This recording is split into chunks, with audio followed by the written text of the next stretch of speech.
कई साल शहर में रहने के बाद आज मैं अपने गांव लौट रहा था। दिल में अजीब सी खुशी थी, जैसे बचपन फिर से लौटने वाला हो। बस से उतरते ही जल्दी जल्दी अपने घर की तरफ चल पड़ा, लेकिन कुछ कदम चलने में ही एहसास हुआ कि सब कुछ वैसा नहीं जैसा पहले छोड़कर गया था। रास्ते सुनसान थे, न बच्चे की खुशी सुनाई दे रही थी और न ही कहीं की कोई हलचल।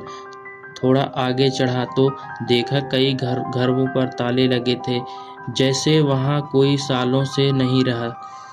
मेरे दिल घबराने लगा। मैं सीधा चौपाल की तरफ गया, जहां शाम लोग इकट्ठा होकर बातें करते थे, हंसी मजाक होता था। लेकिन आज वहां सिर्फ धूल उड़ रही थी, चारों तरफ खुशी पसरी हुई थी। मेरे कदम धीरे धीरे रुकने लगे। मैंने चारों तरफ नजर दौड़ाया, पर कोई अपना चेहरा नजर नहीं आया। मुझे दूर दूर एक बुजुर्ग बैठे थे दिखाई दिए। मैं उनके पास गया और धीरे से पूछा, काका ये सब क्या हो गया? गांव इतना खाली क्यों है?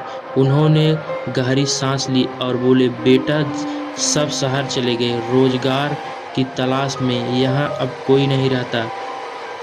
उसकी बात सुनकर मैं कुछ पल के लिए बिल्कुल खामोश हो गया।